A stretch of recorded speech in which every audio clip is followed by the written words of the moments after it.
Canadiens, ça fait partie de nous. Welcome back, everybody. Welcome to the special edition of the Red Lights Show. Usually it's a Sunday night, but this week we'll go to Monday because Montreal play now the Sunday night. Hopefully you have an amazing, great start of the week. Can I believe it, guys? December 8th, we are 17 days before Christmas. I don't know if this year I don't feel holidays. Honestly, I don't know why. I don't know. I don't see holidays anywhere, but look like Christmas. We cannot miss it. It's coming anyway. Whatever we want to jump over it, it would not happen. But when we talk about December, we talk about what? The World Junior Championship. Team Canada announced the roster invitation for the camp. Couple of surprise again this season. We're going to talk about this tonight. But of course, we are here talking about your Bleu Blanc Rouge, le Tricolore, the Montreal Canadiens, the Habs, les habitants. You can call them the way you want to do it. But that's going to talk about the Montreal. We have a couple of news. Monday night, we talk also about the NHL. What's going on? Couple of surprise. What I learned last week. And have a crazy stat happening. We found a new Patrick Laine in NHL. Really? Yes, I found one. So we're going to talk about that player a little bit later. But of course, we're going to review the week, the upcoming week. Montreal play again next week for a time. And this show cannot be without all of you to join us live on the great Monday night, December 8th, 2025. And we're going to do the schedule this week. We are back tomorrow, Montreal Canadiens. Wednesday, Marco Larrabee and Frank will be with us. Thursday, Montreal Canadiens. Friday, Laval Rockets. Saturday, Montreal Canadiens. Sunday, Montreal Canadiens. This is the place to be if you like the Montreal to come here talking about your team, because that's what we do 24 hours per 24 hours. By Monday night, a red light show is impossible without him because he's the co-host of the show. He always brings us great knowledge about the Montreal Canadiens. That's the reason he's with us tonight. Directly from where? But from, of course, from the great location of Toronto. He's ready to rock and roll the show tonight. Ladies and gentlemen, Mr. Enortap is in the house tonight. The ball. Oh, Luciano is in the house, Mr. Enortap. I guess I've been with him. He's already boo you, Mr. Enortap. That's trouble. Oh, my goodness. Well, hey, Coach, are you a little bit more relaxed today? After yesterday and all? Yeah, a little bit more calm down. I still have a lot of questions, red flag. You're going to see why I'm upset. I have a sequence, a subject tonight. I'm upset because boom, boom, boom, boom, boom. So I'm going to bring you a little bit later in the show. But yeah, tough night last night for sure for the Montreal Canadiens. If you are the Montreal Canadiens fans, you have to be upset about another bad performance in Montreal, where they should be in the first place tonight, but they are not there. Only 5 games in NHL tonight, very quiet. Only 1 game active right now. Toronto lead the Tampa Bay Lightning by the score of 1-0 after 20 minutes. A little bit later, Kings, Mammoth, Sabres play the Flame, Randy Walkman. Then Red Wings, Canucks, Wild, Kraken. It's very wild. I'm going to give you a stat, Mr. Enortap. Why is Wild in the Western Conference? And we got a couple of answers this weekend. Finally, we have a couple of teams now. They are back where they're supposed to be and the standing. I'm going to talk about everything about them tonight. But without them here in the chat, it will be impossible. We welcome back. Mr. Randy is in the house. Welcome back. And after, are you Andre Racicot from Randy? Come on, Randy. There we go. There you go. PLW go tonight. Owen Power to score for 10x. Good show all. Here we go, PLW. He put the money on the defenseman. Billy and Ovidio is in the house. Guy is in the house. The full line is with us tonight. Thank you so much to be with us. We appreciate Larry Lavalley from Green Valley is in the house tonight. Welcome back, Larry. Hopefully an amazing, great weekend in Arizona. Hage with it's a quiet night for RJ Calabo, but he's going to talk about football at some point because he has football game. 20 knocked the door tonight. Welcome back. Claude Richard from Ottawa. Audio Murphy, welcome back also. Thanks for everything, Mr. Audio Murphy. And we have Triple J. No, Double J. I'm sorry about that. Welcome in the house. And Chris Ensign is in the house tonight. Welcome all of you. Don't forget, please, to click on the like. It'd be great. 20 said, funny things that see people complaining about some of our D. All my leave friends want to trade Riley, but that was one of the Helula play he made to score leave while Ben shot now 15-11. Honestly, but a great goal of the Morgan Riley tonight. Again, Johansson is on the diving on the left side, on the left post.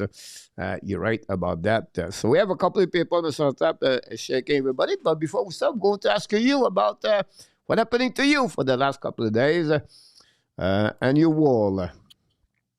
Oh, it's been busy with work for sure. It's been busy with family, watching a lot of games, trying to stay, on top of not just the Montreal games, but some of the other ones, especially the ones out west, because we don't get as good an opportunity over here to see a lot of those games. And so a lot of the great stars that are out there, sometimes go underrated because we don't see them play as often as we should.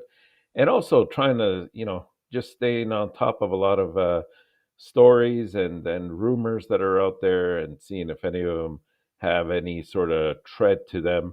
And I'm sure we're going to probably talk about that tonight, Coach. I'm sorry about that. Eminem is in the house. Welcome back. N26 is in the house also. Welcome all of you. Thanks for being with us. Don't forget, please, to click on like, subscribe, and become a member or support the Patreon. If you want to do that, it's a pleasure for all of you. That's what we do every single day. First of all, Mr. Top, what we do at the beginning of the show, like we do every week. Senpai. Okay, good night, everyone. Gotta get my sleep to beat the cold. But I feel better, Mr. Sam. Good luck. And Phil recovery for tomorrow. Wolf has arrivé this season finally, just 2 months after the season start, but never too late, Randy, to start to play. Everything, Claude Richard will come back. Claude Richard is -17 in Ottawa from Guy. So, Claude Richard, you are inside the house. Hey, Enortap, love that you watch it larger around the league. How about Anaheim? Everything like that. And San Jose. And Chicago. Not Chicago anymore, but well, Coach, Enortap is a big Monte fan. I'm sorry again. A little sarcasm there by you too. It's okay. Do not bring up the Habs and the Flame rumor, Brandy. Okay, I won't. Small trade between the Tampa Bay and the Flyers. Ethan Sanson got trade to Schmidt. That's pretty much. Thanks so much, Sherry. Run with Kings, knock the door is what awesome. So we'll go talk about the headlines that we got tonight. And we'll see what we got for all of us tonight. And we have two different headlines. For me, it's very strange, but yours are going to be a little bit more. And let's start with yours. Yeah, I called it the man-to-man meltdown. I was playing on the alliteration of the letter M there, and also the fact that we saw yesterday's game, and I'm going to probably hit on some topics that you're going to bring up a little bit later, Coach. But we can always revisit it and dig into it a little bit further. But when I look at yesterday's game and I look at some of the other games that in the losing streak and the teams that we've lost to, what has really been the main cause of it. And we've had many different things that emanate in the chat and say, oh, it was so and so's fault and this one's not doing anything. The goaltending, we're not scoring, whatever the case might be. Even though our scoring has been quite good, it's our defensive structure that has not really held its end. And I would say it's a horrific team defense system right now. And even going to yesterday's game, I would describe the 39-second debacle really at the beginning of the second period. It sort of captured everything for me, where we saw a combination of a bad line change when Struble was coming onto the ice, and Again, it wasn't his fault, but it led to the goal. I think it was Busevich, if I'm not mistaken, scored, and Tessier missed the man. He missed the play. That was his assignment to pick up. And then the other goal where Matheson follows Thomas behind the net when already the other defender, his partner, And we saw, was already. can we saw a video? Yeah, yeah, definitely. If you have it, let's have a look, because if you look at it here, you'll see Matheson. Well, this is not the one, but it's similar. And what you notice is not everybody's picking up their man once the defenseman has committed to the puck. And in the case that I was talking about, the Busevich goal, uh, Matheson follows his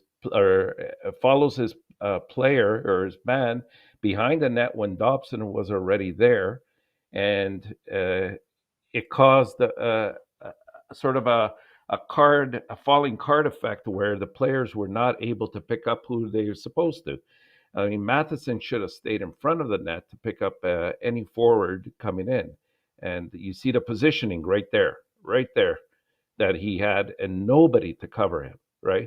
And so what I'm trying to get at, and then in the third period, you also had Shen when he scored on the 2-on-1, and it wasn't the first time that they gave up a 2-on-1, and in other games as well. What happened was you would see Carrier sort of decides to step up into the neutral zone and try to create a turnover, and really for no reason, especially when the game was still close and within a 3-2 score. Uh, there was no reason for him to commit into the neutral zone like that, and the only person I would trust in that kind of a position, and the only time to do it really is when it's late in the game and maybe you're trying to create an opportunity to score the tying goal or whatever. And I would really trust somebody like Hudson to do that, not somebody like Carrier. So that was part of it. And then I tried to hit on a couple of other things, that what leads to this man on man meltdown. And it's a few things. It's the shoddy defensive coverage that I talked about earlier, the line changes. I think where we're really being exposed right now is the neutral zone.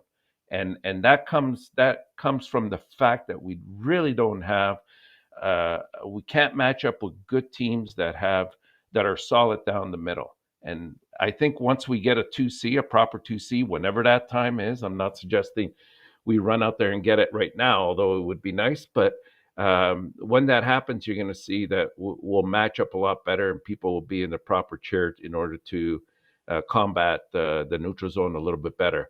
The other big thing for me, and I mention this frequently, is the face-off dot. And again, yesterday, I think it was 60-40 for St. Louis that they won the battle. And, every time you lose the puck on the face-off, that means you don't have possession and you're chasing the game. And like I always say, you can't dictate what the play is going to be, and your rivals will dominate because your offense cannot generate. So that's something that they have to work on as well. If you look at both Suzuki, Veleno, Evans, they were all under 50% again yesterday.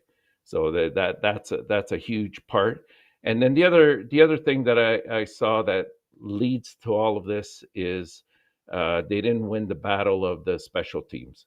We both had two power plays. We did not score. They did. That we had 16 giveaways. That hurts. We were out hit almost in a ratio of 2-1 by St. Louis, and that causes a lot of turnovers as well, takeaways. So you put all these things together, and quite simply, when you look at it, defensive lapse costs us not just yesterday's game, but I would say recent games that we've been in terms of our slide. Forwards need to be a hell of a lot more responsible and in their own zone and helping out the defensemen. This is not just on the defense. They're not adjusting well to the man-to-man approach that they're playing. The forwards also have to recognize what's happening in front of them in transition, and as a forward, they need to really attack the player and sort of take them out of the play, and make sure that nobody's left open, like the highlight that you were just showing a little while ago. In order to play, in order to be a good player in a man-to-man system, I think, Coach, you really have to recognize what's happening, as far as the play that it's coming to you, and you have to pick up the man as soon as possible, and that's not been happening. And any little breakdown along the way of these things that I've mentioned, whether it's the shoddy defense, it's the line change, the neutral zone being dominated by our rivals, losing the face-offs, not getting the special teams going, any little thing like that, then it sort of leads to other different appearances. It looks like we're not giving 100% out there tonight, or we're not skating tonight, or we have very weak players, or the goaltending is horrific, and that's what's causing the loss. And it's not just that. It is more a byproduct of the defensive structure that just isn't holding up right now. And maybe, man to man might not be the way to go right now. Like, I thought, to be honest with you, and I'll end with this, on Friday night, they practiced, the entire practice was on defensive structure. And I thought that when they played the Leafs on Saturday, they did a very good job of taking away the neutral zone. They did not allow the Leafs to really generate too much. It looked like a much better effort. Playing a good defensive structure is, yes, you need good talent, but you don't need superb talent, as long as everybody's doing the right things and knows who to cover and what to do. So I don't know. I don't know if the answer is to try to, blend it a little bit more and get a bit of a zone in there as well. That might help out the situation. But right now, it's not always working, and we're seeing huge, huge holes that cause us these losses. Great point about that. Appreciate a lot. Everything like that. I just want to mention to you the problem right here on that goal is really Nick Zharovsky. And that's Zharovsky man. And this is the problem. You got that one there. Is they play most of man-to-man right there. They play for it. Now they have a plug cut in front of the net. Buchnevich, Zharovsky is sleep right there. Look. And he let the man go in front of the net. So this is a problem right there. Going to see the replay there. This was all Nick Zharovsky. Madison is at the right spot, by the way. People asking me why Madison. Because Madison is right there, between right there. But also, look, Dobesh. I don't know why he is down and deep in the zone right there. Try to play the puck. That's it. He's trying to play it with his stick and did not make the contact there. But obviously, the player in front was not picked up. I mean, yeah, Matheson played it right initially, but nobody picked up Busevich. That was the problem. Zharovsky. The problem right there is Nick Zharovsky right there. Well, that's where it started. You're right. He's coming there. The Look right here. He just walk around, right? He just walk around Zharovsky. Yeah. Zharovsky stay there. So this is what he stay there. Like, look, he just watched. Yeah, who's he covering? Nobody. So this is a problem right there for Nick Zharovsky on that goal. Again, that just want to show to you what happening there. The man-to-man is a problem for sure for the Montreal Canadiens right now, and he had to figure out something else. So that's what happening there. Let's move on for my now. Mine is very different, guys. It's usually an headline is only Enortap 2-3 words. That's it. I wrote a storybook. No, just kidding. But it refers a bit what happening yesterday about myself and the team. The goal of Montreal Canadiens this season, or the many of players, is to stand up for the maturity of the team. It's learning to be more mature and they understand the game and to become a mature team with its front between for young players and what they have to do. But yesterday, the 39th second happening, the 2 goals that first the goal at the beginning of the second period. It's all about the immaturity of the players. You have a lack of focus. You have a lack of commitment. You have a lack of effort. And you have a lack of awareness. Put this all together, that's give to go right there. And for me, it's not a smart way to compare the team and to just focus on the team because they gave two bad goals and to give up everything about the team. It's not a good, smart way to represent the team because they gave only 2 goals and then that's the end of the world for the Montreal Canadiens. You have more behind that. So this is a team played really defensively against Toronto, Boston Saturday night. And then they completely forget the defensive play against the St. Louis Blues yesterday. That's happening with the immaturity of the team sometimes. A period, a 2 minute, 1 minute, 3 minute, 4 minute. And this is a routine come all the time after the game. We have this happening there, we did not do it. And then at that period, we cannot do it. And then we do that. And it's never going happening this. I'm going to give a stat a little bit later, but this is a 9th time this season right now. And 26 game, I think they have 26 game, or 28, where they gave 2 goals, a plus, sometimes 3, and the period between 1 minute to 3 minutes. And this is not the first time that happening yesterday. So you have some kind of immaturity they have. They don't get it, and they have, again, that's part of the team are young. This is a team going to try to learn, but you have a mix of the maturity. The goal is to become more mature at the end of the year as a target for the Montreal Canadiens. We get 39 seconds of immaturity for the Montreal Canadiens, but it's not a smart way to just focusing for the Montreal Canadiens to represent who they are if we look about the immaturity of the players. They elevate the game. They become better a team together as a maturity. But again, this kind of the lack of this time at the time of the game are going to hurt the team if they are not.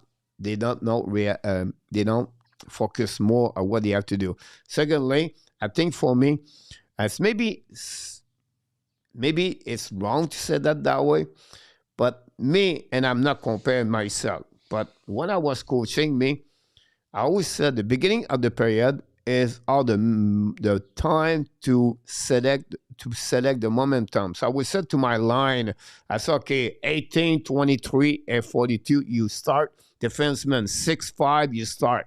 What I'm looking for is forechecking. Put the puck deep, and we hit them right away there.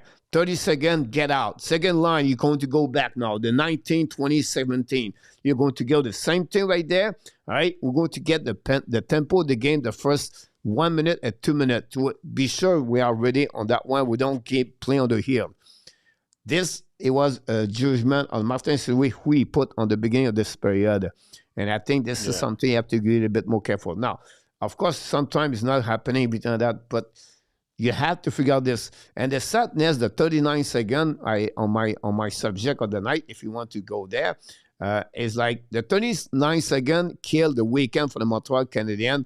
I'm going to talk about this more later, but the point behind that is like Montreal Canadiens just get out a great period, Mr. Enortap. 2-1, 11 shots. They only gave 4 shots for them. They dominate the game. And how we all together here in the chat talking about this going to be a great weekend. They get 2 points on the road in Toronto. They play a great game in Toronto. They was play focused on the defensive side of the game. And then tonight we lead after 1 minute, 1 period like that. We didn't see this scrabble like that. And then they gave 2 goals right there, and they never came back after that. But about 2 things in the game. We'll talk about this later. But that's my point of view here. Maturity. The goal is the maturity to become a maturity team. But unfortunately, some kind of immaturity come with this when you are a young team like they are. And so the rebuild, that's happening a couple of times. But this is coming a lot every game, or 9 times right now. They gave 2-3 goals where they have a lack of I don't know. Explain. I don't know if it's a lack Uh, of the young they're players not or the. they're not paying yeah, they're not paying attention to the details of the game. And they're a team that gets very discombobulated when they score a goal or two right away. And as you said, coach, it's a sign of immaturity, yes. It's a sign of inexperience. And I mean, they have to go through this and they have to work through it. It's not something, I mean, the good news is it's not something that you can't overcome. It's not a matter of, oh well, let's go get such and such a player and then we'll be fine. They have to know how to who to cover. They have to know how to survive under those situations when that level of intensity happens. And it's quite honestly, I think that it's a lack of concentration at some points in the game. You just can't make those little mistakes that for a team like Montreal, you'll get burned on it. It's as simple as that. You have to win the little battles. Yeah, definitely. A lot of people knock the door. Antoine, welcome back. Thanks to be with us. PLW, talk about Suzuki, Billy, Antoine, Guy, Hage, A2 cannot capitalize on their chance beside Caulfield, and we give up a lot of quality chance on the D zone. Not good combination. Funny that Kenville put the hybrid man-to-man and the trash one to the zone system, and I'm all fighting success with the kids. But it's more easy for the kids, by the way, to go that. Emerson is a forward that skate well backwards and 26. And 20, Madison is smart skilled players. Suzuki cheat all night, did not back check. Always late change, slow late change, one play under the zone. Never back check for PLW. Talk about Suzuki. Madison is covering no one hitter about that one with there. But now, N26, I'm not an expert, but Guy Carbonneau tonight on Yeah. TV National said Mike Madison was on the right spot. So now, this is Guy Carbonneau. Now you pick it up the way you want. If you said he was not at the right spot, I just tell you what Guy Carbonneau said tonight at the show about that one. So I just want to mention that. So Guy Carbonneau, Yeah, in the clip you showed, I get that. It's not that he was playing it wrong, but the one that I was referring to is when Dobson was already tangled up in the corner on the right side with his man and the puck, and forget who the St. Louis player coming around was. I think it was Thomas. And Matheson decided to go behind the net to follow him. And that's what created the problem. Now you got no defenders in the front, which puts a lot more pressure now. I mean, the forward one has to be smart enough and intelligent enough to pick up the man and read the play properly. But it puts a lot of pressure on your forwards as well. And right now there's a bit of a disconnect between the defense and the forwards who are supposed to come back and help out. Yeah, I agree with you about that. It's something that I'm trying to figure out the game right now for the next The game right other there. the other difference, coach, like we talked, you were talking earlier about Anaheim, or somebody brought it up. Yes, a young team with a lot of talent as well. Absolutely, no doubt about it. But they did the right thing in bringing in some veteran players along the way. They brought in guys like, Trouba and Kreider, and they're having good years. Terry's having a good year. Like they're stabilizing forces when things like this, when the wheels start to go off the cart. Like they're there to stabilize the team and make sure that the concentration isn't lost and that they stay focused. Yeah, so we'll see what happens about that for this Montreal Canadiens. Of course, it's sad to lose a game like this yesterday. Mr. Enortap, for sure. As we do usually, guys, we're going to do around the NHL. We're going to come back with the Montreal Canadiens the next couple of minutes. And let's go around the NHL with a couple of things going on with NHL. I'm going to talk about this for about a couple of minutes. First of all, the Montreal Canadiens,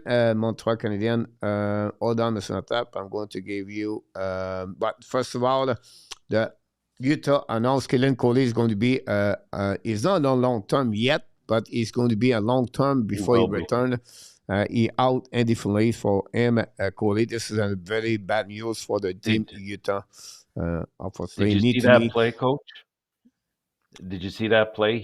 His Yeah, knee got wrapped right around the post as he was coming around, yeah. and it did not look good. That knee just twisted in a weird angle. Like I'd be surprised if he comes back this year. It looked really bad. Washington, Leonard, and Lindgren are out on the ER. Leonard got swamped by the body check behind the net. Lindgren, the goaltender. Carlson is day to day for the Washington Capitals. They consistently be impressive. 9-1-2 in the last 12 game for them. Other injury in the NHL, guys.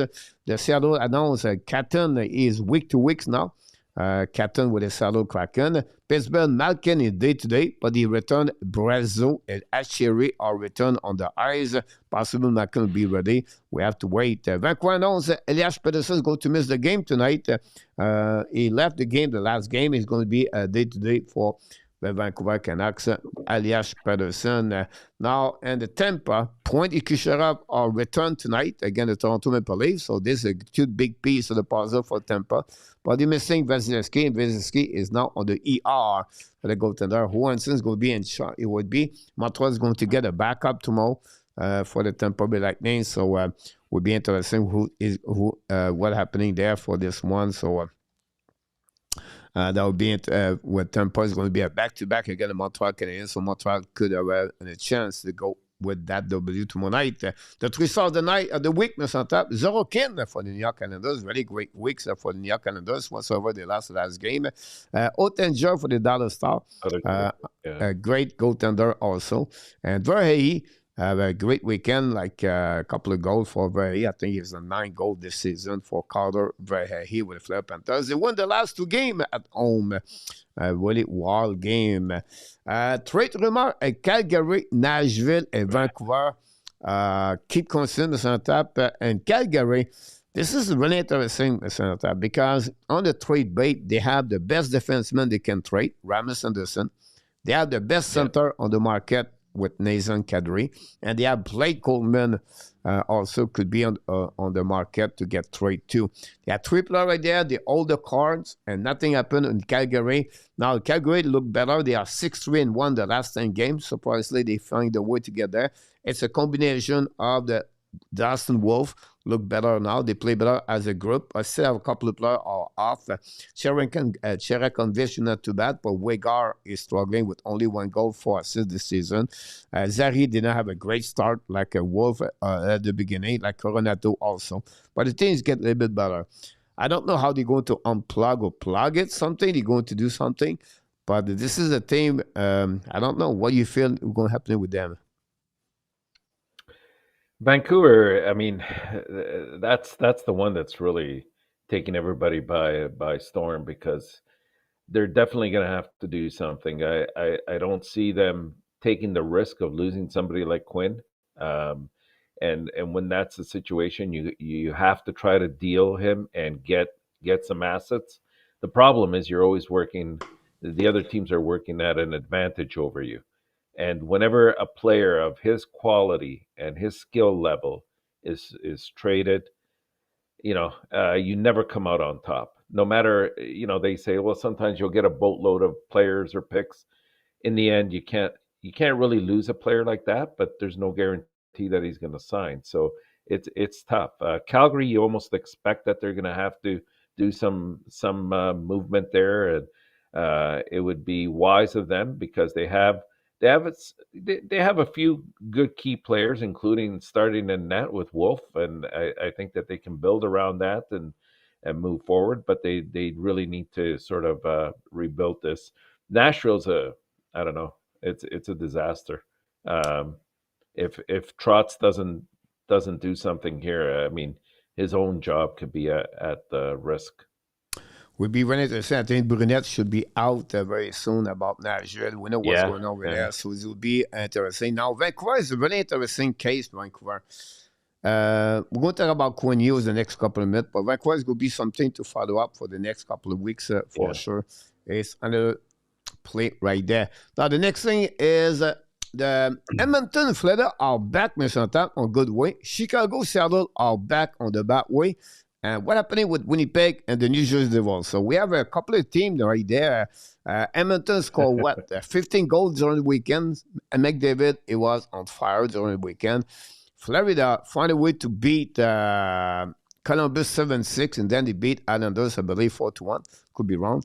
Then Chicago gave Mr. Enortap 15 goals and one goal for. So it was really a bad weekend for them. 7-1 yesterday against Anaheim. 6-0 again the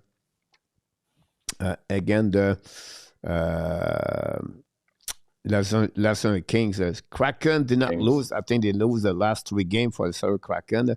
And then Winnipeg, they're struggling. Honestly, you can see it's only weekend, the last week anyway. And then New Jersey lost the last 5 games. So pick a team, 2 teams. What do you think about what's going on over there? Well, Edmonton, I'll say it quite frankly. I mean, the return of having a Nugent Hopkins come back and who else came back? Hyman, of course. It makes a huge difference. It gives you secondary scoring, but in Nugent Hopkins, you also get a utility type of player who could play any position. It gives them another outlet, an option on the power play, and he's been converting. He's very responsible defensively. You know, he enjoys playing there, and it's making a huge difference, right? Florida, we'll wait and see. Chicago, I mean, again, the growing pains of a young team, right? I think that they have a lot of good stars, and we've seen what they've been doing so far this year. But they've experienced a couple blowouts in similar fashion that Montreal did, and even Anaheim this weekend as well. Winnipeg, for me, I mean, you lose somebody, a Vezina Trophy winner in Hellebuck, and it's going to affect your team 100%. It's not just that. I think that they made a mistake over the summer in that they acquired some veterans, but veterans that can't keep up with the pace of the game today. And they weren't good. I don't think that they were good pickups for them. So they're having a hard, and they lost Ehlers as well. So you've lost some scoring. You've lost your goalie. The defense hasn't improved over last year. And you don't have an effective fourth line. And Lowry's come back from a serious injury, and he's trying to do his best, but he's nowhere in the shape or form that he was in the last couple of years. So when you put that together, I'm not surprised that they're on the outside looking in. There again? Yeah, I'm not surprised. And No, New Jersey definitely. for me. Yeah. I thought you asked a question New for Jersey. me. Yeah. New Jersey surprises me because, okay, yeah, I get it. You lost Jack Hughes, but to me, that's a team that has a lot of depth, a lot of good players there. So how they're not able to, like, it baffles my mind how they're not able to, draw on some of that depth that they have and try to at least steer the boat right while he's out of the lineup, because if they don't do it and do it soon, they're going to be in a heck of a lot of trouble. You're right about that. We'll see what it could happen there for sure. We're going to move on to the next thing, Mr. Enortap. How many teams have 6 wins or plus the last 10 games, Mr. Enortap, in the NHL? How many have 6 or more wins in the last 10? I'm going to say maybe 5? 9. 9, okay. How many teams have 4 or 5 wins the last 10 games? Much more. I'm going to go with maybe 16, 17? 18. 18, okay. So what's my point behind that, all right, is give you an idea, guys, the parity behind everything right there. Whatsoever, Mr. Enortap, I'll give you another big statement here about this one. Hold on, I'm going to go back right here. The Devils lost the last 5 games, right? The Devils? Yeah. And their stats are that they are 7-0-3 right there. They still have three 3 wins. But I give you an example.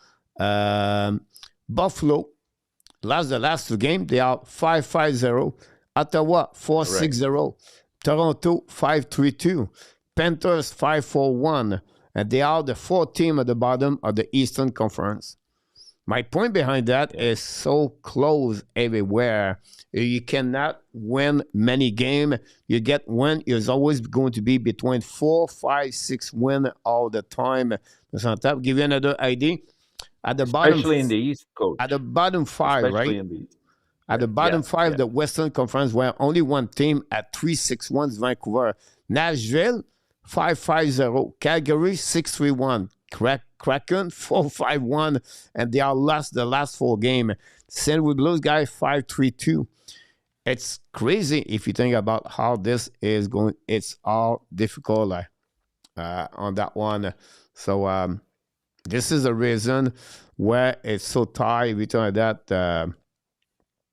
and NHL this season could be wild. I want to give you a bit 2 things I believe here. First of all, Mr. Enortap, what I learned from last week, Western Conference is wild. 4 teams under 500. There are 4 teams over 1 game a plus 500. So they have 8 teams on top at the bottom and 8 teams at the top. If we go that way, Mr. Enortap, if we stay like this, Edmonton Oilers are 31-29 and the Utah Mammoth are 31-30. If you go this on 82 game, the minimum the point to get in the playoff and the Western setup is 88. Below. Yeah, 88. It never happened under 90 points, and last year 96 Calgary did not make it. Yeah, so it's almost you have Mr. Enortap 2 league, 2 division inside the Western Conference. You have 8 teams right now are going higher, and you have after that 8 teams, Mr. Enortap, are complete dominate everything. You talk about, the Colorado, the Dallas Stars, the Minnesota, Anaheim, Vegas, Los Angeles Kings. The Edmonton's getting there. But after that, Mr. Enortap, right now, San Jose, Chicago, Winnipeg, all 3 are 517. Blues, 483. Kraken are 538. That's the only team close. And then after that, all 3 teams are 430. That's crazy if you think about that. And then the flip side on the Eastern, Mr. Enortap, but everybody is over 500. And the only Buffalo is at 464. And the team like Ottawa at the bottom could win the next 2 games and now going to be back in the wild card. And then the Rangers are out. This is crazy if you think about that. It is. And there's not a lot of teams in the Atlantic Division that are their goal differential is above 0. So there's a lot more parity, I think, in the East than there is in the West. I think it's easy to say and probably accurate to say that you have the strongest teams right now in the West, especially when you look at, teams like Dallas and Colorado. And I would say Vegas, if things work out well there, I think that they'll be a force to contend with as well. Minnesota's making a real push.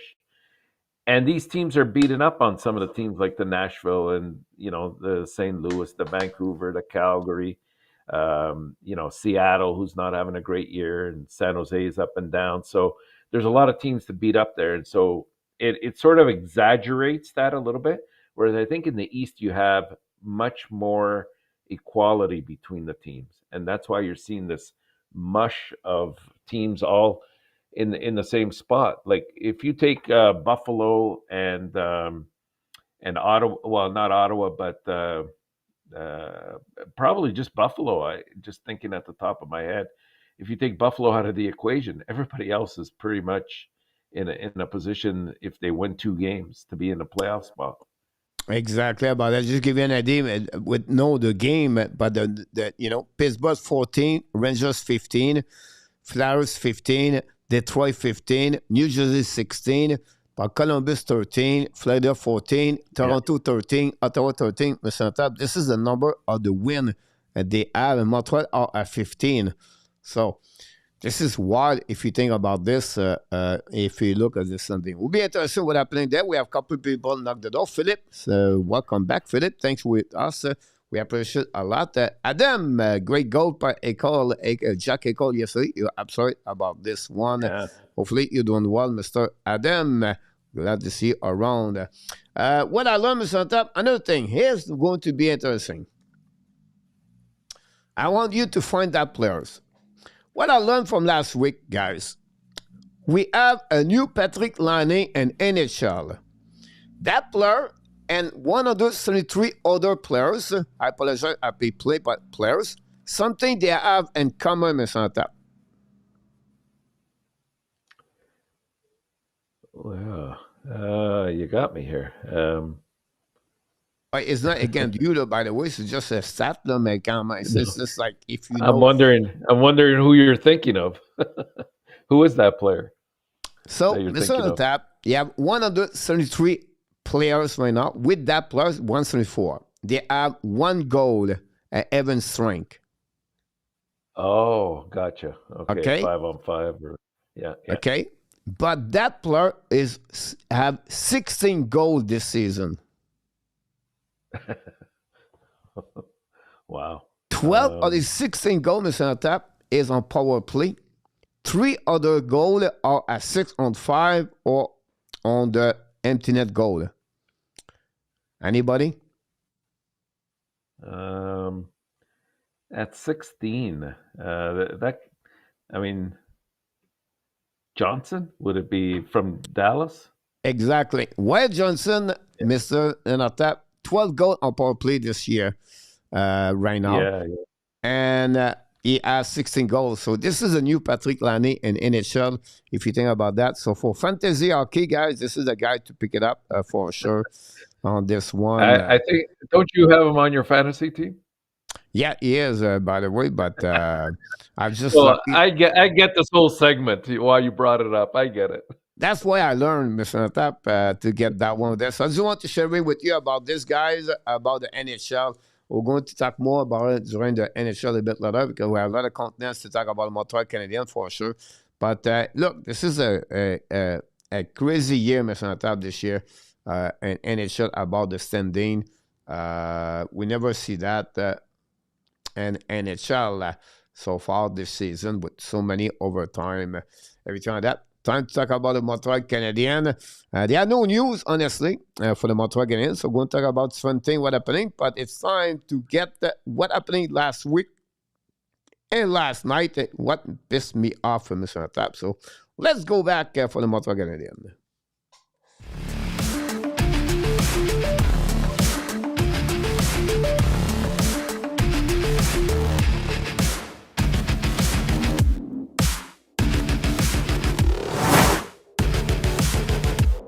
Hey, les Bleu, Blanc, Rouge, everybody. Thanks so much, everything, to be part of the show tonight. Don't forget, please, to click on that. Mark Elliott knocked the door. Thanks to be talking Initial Live Show.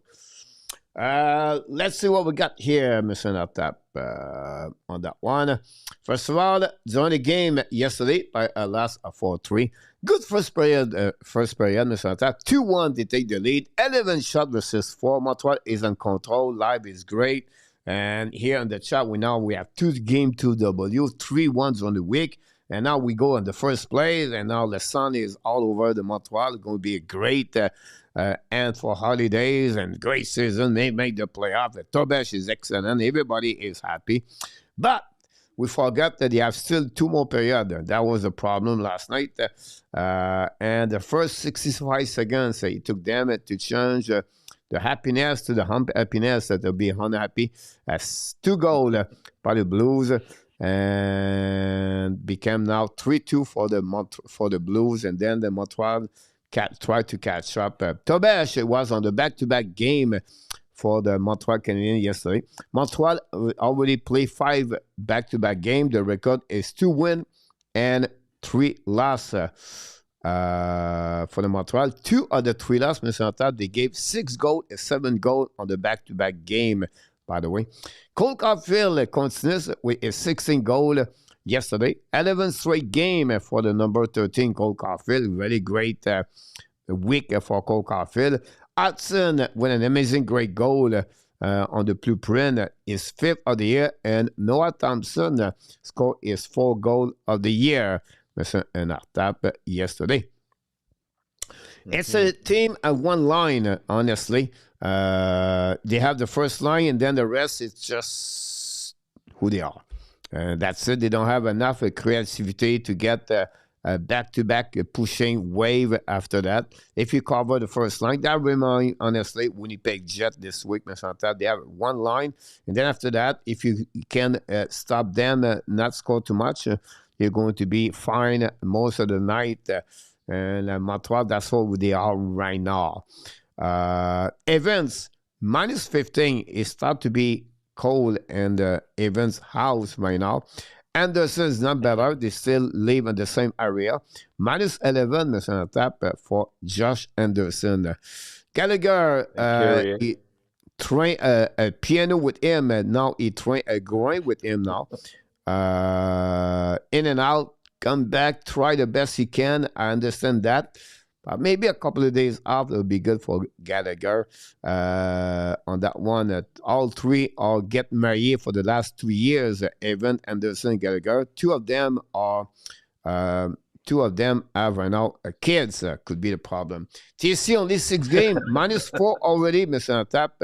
Alexandre TC, minus 4 already, and the first 6 games with the Montreal Canadiens. Madison is really strange start, Mr. Tap. Madison is plus 10. Noah Thompson is minus 2. That's weird. If you think about that they play usually on the same line together. Take a note, by the way, when you have an empty net at the end of the game, Madison is on the ice, not Thompson. My point behind that is to let you know, Mr. Tap, when you get score 5-on-6, 5-against-6, you get a minus at main wall. So Madison is still the eater. Jacka is trouble are minus 7 and minus 6. And I forgot to mention also Carrier inside of that. So the bottom 3 behind that, Mr. Tap, are really struggling too with the minus, everything like that. This is a team where you said, yes, but why the minus is so, it's not important anymore. But my point behind that is, I don't want to go too much on the statistic analysis because now people will not too much understand. If you are minus, it's because you are on the ice when you get score. If you are on the plus, but it's because your team score more goal versus the team when if you're on minus, you get good score. So this is a stat really you get on the minus plus, but at the end of the day, goal for, goal against is what you're looking for your core C and your XGF and everything like that. But I want to get there because people get confused. This is happening yesterday. Again, Montreal tried to come back. They almost get there yesterday. And then you have, if you look a little bit more deeper about the game, then I'm going to let you talk and the people in that chat too. I'm going to get your comments. This is Martin Louis after the game. Martin Louis said we play a good game enough to win the game yesterday. You have a mix of people said not true at all, and you have a mix of people said yeah they did pretty good to win the 2 point for the Montreal Canadiens, and the same thing for the fans about this. You have Guy Carbonneau, Norman Flynn said yes. You have Gilbert Delan this morning said yes with Deso. And then you have Kirill, the girls like Emma, whatever she is, she said no. You have Fizet said no. So you have a mix on the media where they said they feel good and they said no. My answer to you, Mr. Tap, they play enough to try to win the game. But you have element why I was not happy about something like about this. I think it's not only the 2 minutes. The 2 minutes they got scored, yes. After that, the second period, Mr. Top, it was not great. It was not a lot of opportunity for Montreal Canadiens. They're hanging there. They not give too much, but they don't give a lot. My third period was, I'm pissed off more at the third period, Mr. Top, is this way. At the third period, you're losing 3-2. You're at home. You have a chance now to come back. You have a chance to get your 2 points, and you close your weekend. They have 2 shots in the first 1 minute of the third period. So if Martin Saint-Louis said they did enough a chance to win the W, yes, on percentage of the opportunity, everything like that, or they have a couple of opportunities, the opportunity was not there. But if you look about the first 1 minute, why did not play harder? Why did not shoot the puck more? Why did not try to control the puck? Why did not push harder? Until they got a penalty, I believe, and then the last 8 minutes they have they finished with 8 shots. They have 6 shots on the chance. They have the 6 versus 5. They have the power play, the 4 versus 4, and then the empty net 5 versus 4. So that's just completely what happening. The key behind that, Mr. Enortap, you have Bennington make the big save, and you have Tobesh did not make a big save. That's it. It's not because of Tobesh. But again, it's about this. You have the big goalie, Lindgren, Mr. Enortap, when they lose 8-4 against Washington. It was 5-4. But Lindgren make a big save. Tobesh did not make the big save. Yesterday, the power play did not work, and that's the power play of the St. Blues happening right there. But one element I will say to you, Bennington played a solid game between the pipe. And you know what? It remind me Ron Extall yesterday, Mr. Enortap. He stopped the puck at least 10 times behind the net. And he was give up break out like a defenseman and found the net. Montreal could not figure out that part over there. And this is what I'm pissed off, because if you run the puck, Mr. Enortap, right? If you run the puck, who stopped the puck? Bennington. All right. 2 times, 4 times, 6 times. Wait a minute now. We're going to do that all night long? It will stop us. We can that. So what you do, Mr. Enortap, don't run the puck. Lob the puck in the corner behind the defenseman. It chase the corner. Not try to run the puck anymore. Bennington, he stopped everything. And this is what I did not understand. Why did not change that moment? And so we're going to change the strategy just at the third period and to go figure out that. But yesterday, Bennington saved the Blues, honestly. And we almost tied the game at the end of the game, Mr. Enortap. 2 times. First of all, Holloway saved a goal with a stick. And then you have Bennington at the end of the game. He thought he was beat at the end. I thought the puck was in at the end, but did not happen for that. So this is a little bit the overview of the game. A couple of comments for what I said. Then after that, I'm going to bring you more. But now it's your turn. I apologize for that one. No, not at all. I think you bring up some very valid points, and that last shot by Caulfield, you're right. It looked like it was about to go in. If it gone about 2 inches, a little bit higher, would have been right in the corner. But you know what? I'm not going to put a lot of emphasis on the plus minus, to be honest with you. I mean, you're dealing with a team that, as a collective unit, is at a minus. So obviously, you're going to get some of these lopsided amounts, but there's some that you can't ignore, and you have to bring it to light in order to try to improve the team. Right now, the depth's not there. A young team, again, that's not an excuse, but it is a fact. You have a team that has some players that are playing out of their position.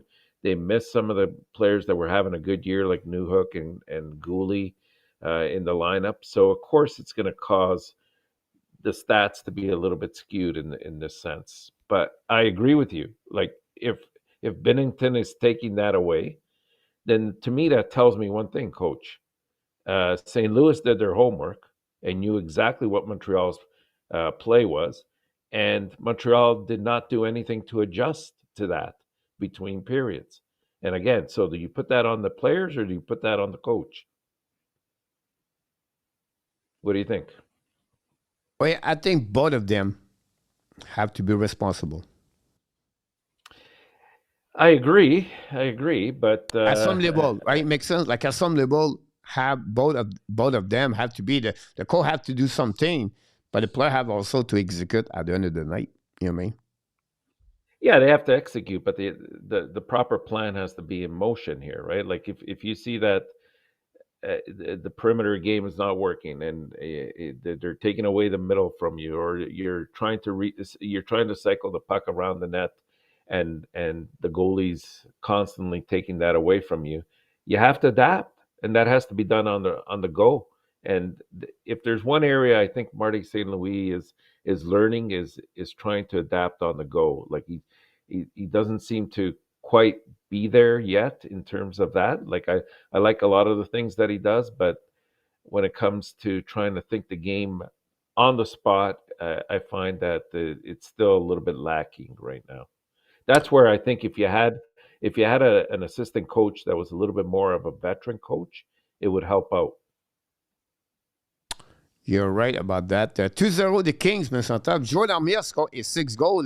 Sarkovic listened to me this morning tonight. Wegard said, wait, coach, wait a minute. I'm going to show to you, coach, you run again. 1-0 again, the Buffalo Sabres, mais on top. The Flame. After 40 minutes, the Toronto lead only 1-0, the Tampa Bay Lightning. So, Close game there. so this is going to be very interesting about that. So this is happening again, the Blues. You have a lot of great comments in the chat. Participant people. Pierre W. bring a lot of great comments. N26 and Mark Elliott also on this one. The plus minus no value stat. I wouldn't say no value. I think it does have some value, coach, but I don't think it should be the dictating be all and end all for what's going on, because there's a lot behind the scenes that causes the pluses and the minuses. It's not just simply being on the ice or for goals for and against. There's a lot of different components to it. So I don't think you should put a lot of you should heed a lot of importance to it, but it does over time. It does tell a story that we can't ignore. Yeah.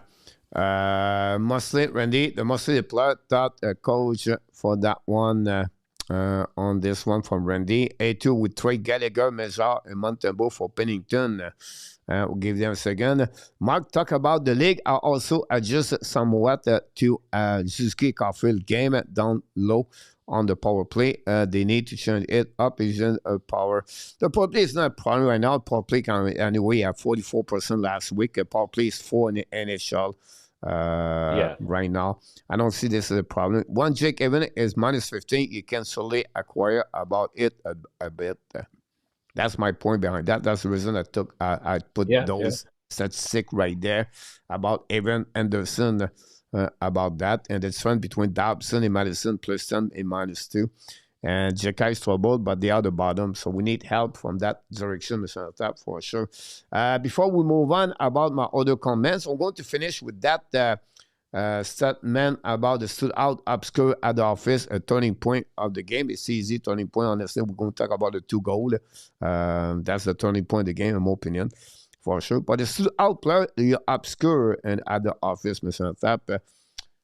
And the office, maybe we'll run through it very quickly. For me, the stood out is Cole Caulfield, who extended his 11 game point streak, scoring again.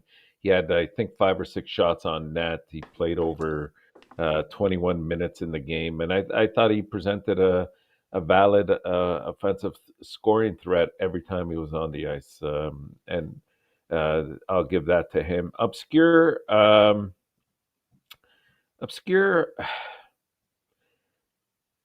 gonna give it. I'm gonna give it to Demidov.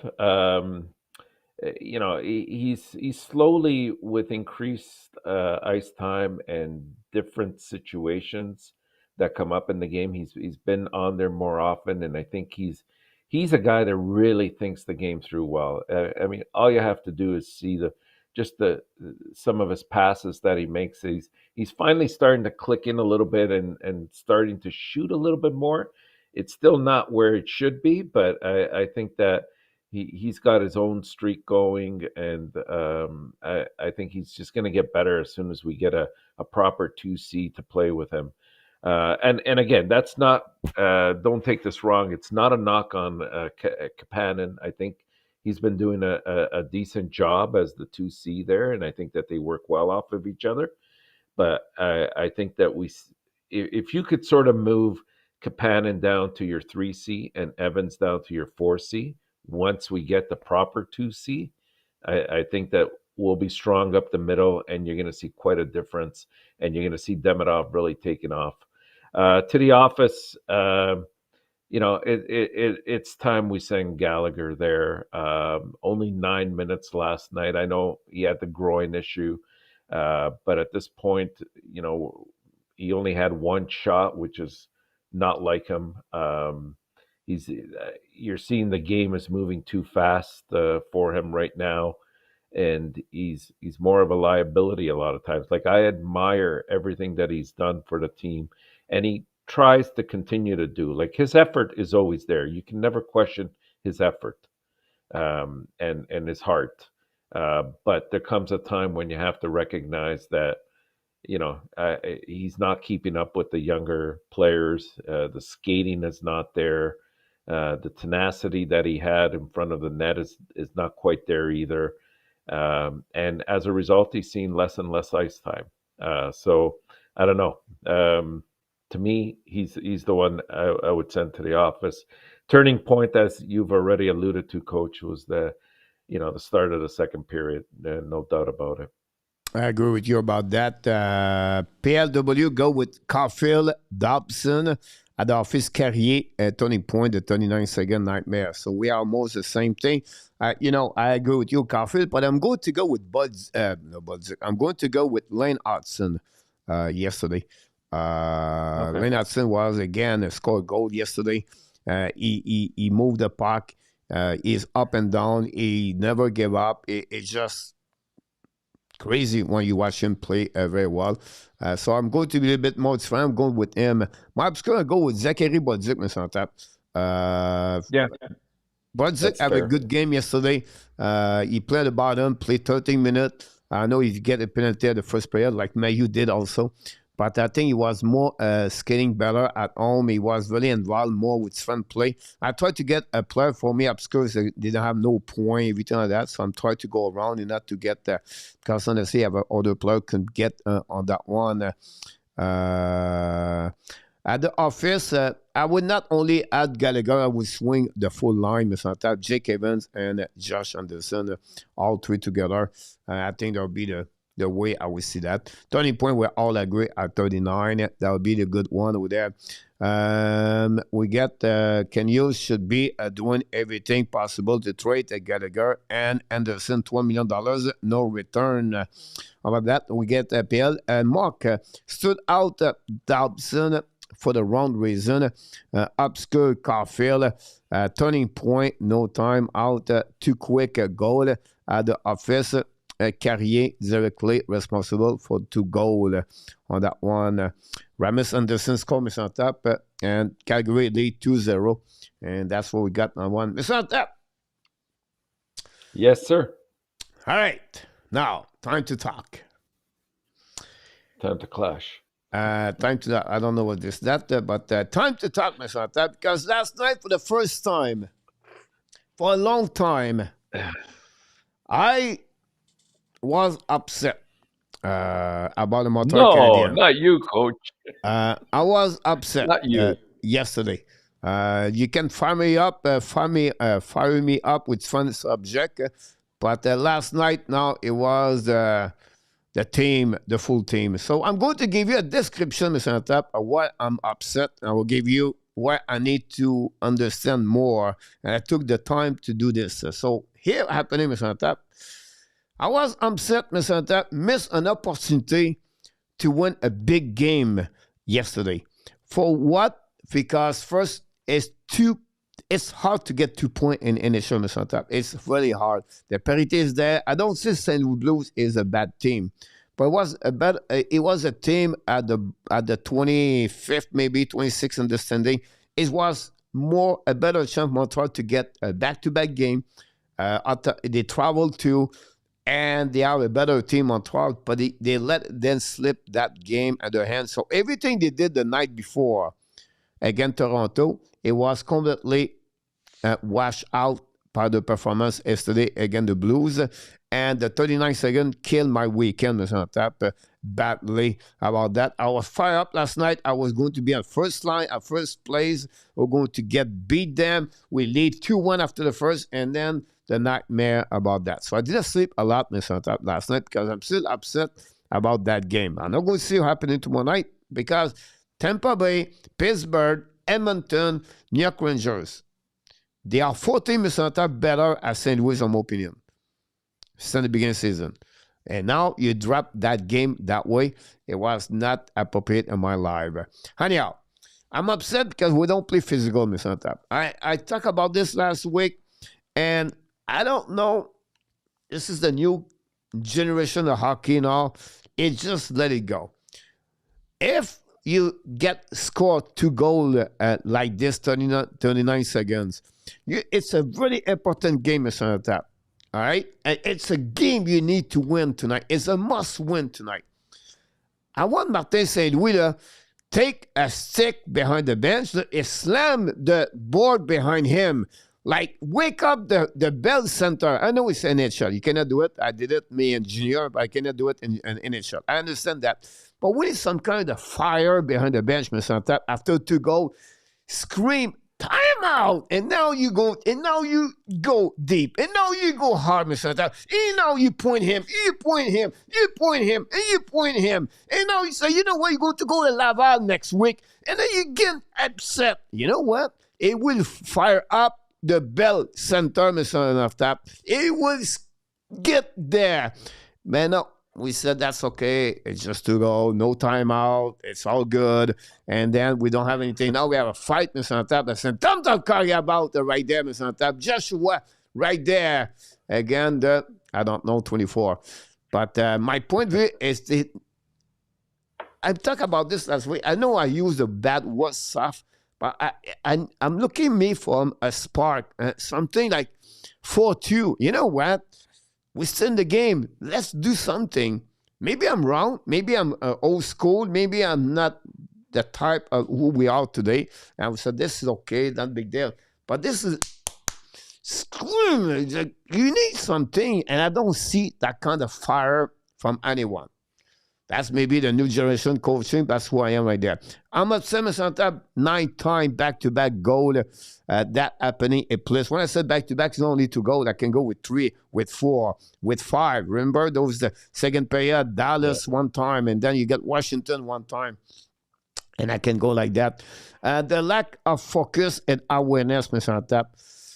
Struggle yesterday at the second period, at the beginning of the second period, pinch right there, no chance there. We gave a 2-versus-1 of the goal. After that, another goal from Zharovsky sleep on the switch.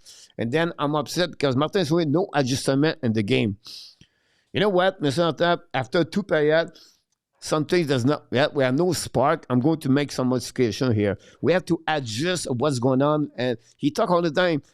You play your game like what the game let you talking about. You let you do what's happening. Same thing for him. If you see that line does not work or something, make some adjustment. If the man-to-man does not work after 1 period, we see St. Louis apply this, change something. I don't like the way he did it. And I'm upset because it would take 3 more years, Mr. Enortap, before we become a good team in NHL. That's pissed me off. Get it out of your system, Coach. It's very absolutely. cathartic. You have It's an good. injury at the Tampa Bay. Everything started with that one. I missed that one, but let's see what we got here, Yeah. Mr. Enortap, from you and for the people. Yeah, I mean, I would agree with the aspect of saying, did they have many opportunities that they could have cashed in and maybe even put the game away early? Absolutely. And not in just this game. I think we saw it in previous games that they played. Even the game against Toronto, they held that 1-0 lead. They could have easily put that game away early in the third, but it didn't materialize. Is that inexperience? Is it, signs of a young team? Maybe, but it's also part of the experience where they have to take it upon themselves to put the foot to the gas and not stop. The physical play, and you were talking about Marty St. Louis. I would agree with that 100%. I think that they should be playing. It's not that they're not capable of playing a more physical game where they're hitting, but I'll say it again, like I did before. I think a team is a reflection of the coach, and we don't see it in Marty St. Louis, and so it doesn't surprise me that the team doesn't play that brand of hockey. Um, it's baffling, and it's unfortunate because The game plan for any team coming to play Montreal is very simple.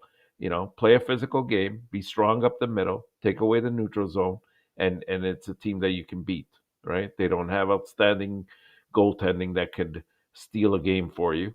So that's what happens. It's gonna take time because they have things that they need to clear out. It's part of the roster construction that they have to go through. You talked about those players that have negative differentials. You know, Coincidentally, they're the ones that whose contract eventually will have to be cleared out for other players. It takes time. It's not easy. It's not as easy as saying, "Hey, Gordon Hughes, go out there, go get me a 2C." Like, nobody's going to give it away. Like, how many teams right now are looking for a 2C on their team, right? And you don't want to mortgage your team in order to get the 2C, because it's about having it's about team play hockey. It's not about a particular individual. It helps to have elite players, absolutely, 100%. But you look at a team like Edmonton has at least two or three elite players on that team. How many cups have they won? Zero with them on it. So it just proves the point that you need the entire team to buy in, and you can't change it overnight. I think it's something that takes time, and that's why I don't get upset over it. Like, at the end of the day, we got 2 wins out of 4 games. Is it ideal? No. Is it okay? And has it kept them in the hunt? Absolutely, it has. They're at 33 points, and you look at the Rangers, who are the last wild card holder right now. They're at 34 points. So you're right there. You just have to put it together consistently, not just for a game like they did against Toronto, but you have to do it consistently. The focus. I mean, how much do you think is on the players here? I think the player have to be responsible also for that part. Exactly. Um, because that's them, right? Martin Louis we can blame Martin Louis for different things, but also the player have to execute better. They have to play better, and they have to find a way um, to know the role, and from the role, Anderson, like you can. It's easy to talk about Jekai, right? Um, I'm sorry, I'm watching the game at bad turnover by Yeah, Tampa Bay. It's yeah, easy yeah. talking See about it too. Jekai because Jekai is his role, right? If Jekai does not play his role, the next day we're going to talk about his role, right? We're going to like Jekai, he have to do that, and we talked about this 2 weeks ago. This week he did his role. Anderson, he played a role. What we ask Anderson is not that at $5.5 million, we expect he get paid for 20 goals a plus per year. That was an expectation for him, right? If you don't do Yeah, that, yeah, he need to find something else. It's not only play on the PK. We gave him $5.5 million, Enortap. He does a good job PK, but yeah, maybe some help too. But the PK is not extraordinary anyway. My point behind Jack Anderson, if he cannot score goal, but he had to do something else. Something else is 6'3", physical, hit every game, yeah. forecheck That's every right. game, skate hard, and you bring that line for the next level with your teammates. It's not play his role. Jake Evans, his role, shut down the opponent team when you face off, and be sure you don't give a goal again. 2 things he does not do right now, Mr. Top, is minus 15, and then his face off, it's not very good in the last couple of games. One you think about this is not negative when I said that, but one Joe Villeneuve have a better face off at Jake Evans, that's a Yeah. problem right there, no? Hmm. Yeah. No, you're Joe right. Villeneuve, You're right Mr. about Top, that. he's not going to hit everybody and put everybody out of the glass, but Joe Villeneuve have more hit right now at Josh Anderson. That's Yeah. That's a problem right there. That's my point behind that. Everybody have to play the role. If they don't do the role, but there's going to be a problem. If Caulfield don't score, we have a problem. And everybody have to play exactly. They are the players have to be better as a group together also at the same time for that one. But and that's a good point here. I was going to get that It's next. frustrating. The next Mr. Tap, A2 said the same thing here. They are veterans. They are Yeah. the vets. They are the ones should be teaching the kid to go that one. That's a great point, Mr. A2. That was going to be that one for sure. Uh, Sorry to cut you. I was just mentioned that. No, no, I agree. I think the vets have to take the leadership role. That's part of grooming the young players along and helping them sort of assimilate the game and think through it properly. Uh, Maybe the question is, are they the right vets for the team right now? And at some point, it's part of, like I was saying before, it's part of the reconstruction that you have to do within the team. Like some of these pieces have to disappear. It's as simple as that.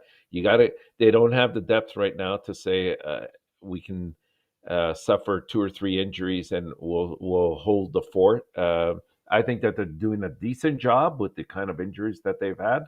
But in order to stay in the playoff hunt, they're going to have to dig in a little bit harder. And it's not that they're not capable of it. Even there's been games when they physically have been present and shown that they can play that style of game collectively. I'm not talking about one or two players. I'm talking about the team collectively. They can do it, but unfortunately, it's not. It hasn't materialized, and you have to ask yourself, why is it not happening on a night to night basis? Now you're right about that for sure. Consistency, everything like that. For sure. Roger is in the house. Welcome back at NHL. We have a few people knock the door. Welcome back, everybody. Cash, you talk about this too early, so welcome also. We have another one. Miss your name, but Tony, we talk about you a little bit early. If you are there, we didn't mention your name. We apologize. Edward could not have, should have, we cannot win every game. It's impossible to win every game. Even the best team lose a game. It's not about winning game every game. It's about how you play the game. That's the most important thing for me. Losing is part of the Montreal Canadian construction, but the not show up one night when you play a big game and then the next night you sleep on the switch. That would be very interesting. It's not acceptable. But Mr. Enortap, the good news, you know But what? the other thing, Coach, sorry to interrupt, but the other thing we have to keep in perspective, and this is why I can't always get upset. You have to look at what is the core of your team, right? In terms of the players that you've drafted, developed, some of the young players that you've also traded for. And when you look at it, I mean, is Suzuki having a better year than last year? I mean, he's on pace. He's right now 32 points. He's on pace to have a great year. Caulfield, I think, has probably improved the most of any. Well, him and Slefkowski probably, but Caulfield point wise, I mean, he's only a point behind Suzuki, so he's developing nicely. Demidov is another part of the core. I think he's coming along nicely. You look at guys like Hudson and Dobson. I think that they're there. Slavkovsky's having a great year. Matheson is holding his own. I mean, these are the core players of your team. And so, even if it doesn't, at the end of the year, if it doesn't translate to making the playoffs, you have to ask yourself: has our core developed, and have they taken a step forward? Right? Your success will not be measured immediately by whether you make the playoffs or not. As you said earlier, there's too much parity for it to happen. And again, I'm not suggesting that they won't make the playoffs or can't make the playoffs, but we shouldn't be disappointed if they don't or could fall short of that goal, as long as their core is developing properly, because then you're moving in the right direction. What's dragging you down is what you have to ask. And I think we named a few of the players that I think have to be cleaned out, whether it's this year or next year, and you're going to see better results as our younger kids in the pipeline come along, and maybe a couple trades. Yeah, everything is possible. Bob Smith is in the house. Welcome, Bob Smith. Edward, talk about Vincent Lecavalier. Vincent Lecavalier is an advisory helping Montreal on different project. Example, they will ask him to cover maybe a team or special players, everything like that. He make all the kind of video, everything like that. So he work from home. He's more on a remote job with the Montreal Canadiens. So I just want to give you an update about Vincent Lecavalier.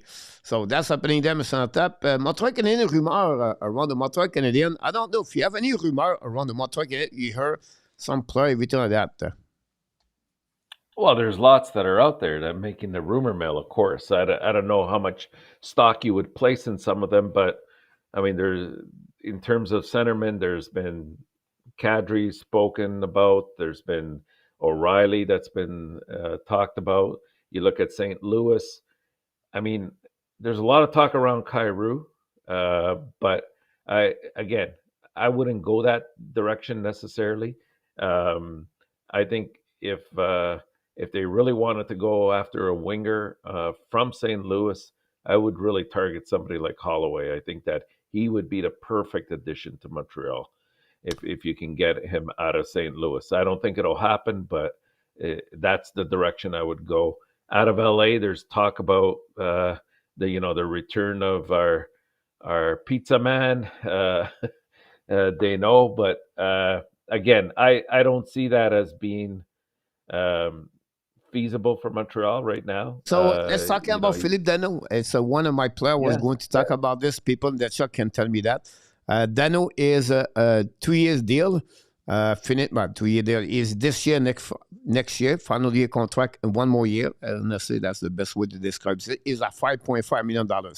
Now, yes, he's 0 goal. I understand that. He has 5 assists, got an assist on the weekend. But he's a left shoulder, right? He's a left shoulder, play center, and also have an average of 53.2, 53.5 face off. Everything like that, play on the defensive side. He play also on the PK, and he accomplished a lot of details of the game. We have maybe a player like him last season. It's called Christian Dvorak. Whatever you like him or not, but we let him go. I don't know what would be the cost. Dano said he would like to play in Montreal during the summer. He did that. The rumor is like this, 32 years old. I don't think the King want to try him, but Elliot Freeman said he would request a trade to get out of the Kings. So I don't know how this is, available or not on that one. But what do you think about that, Philippe Dano with Montreal, or if you like to get Philippe Dano or not?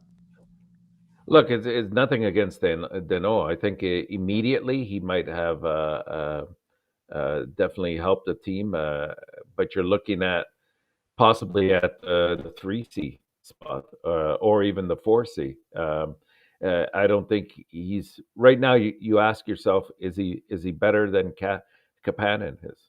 And I would say no. I would put more stock in Oliver Kapanen staying there.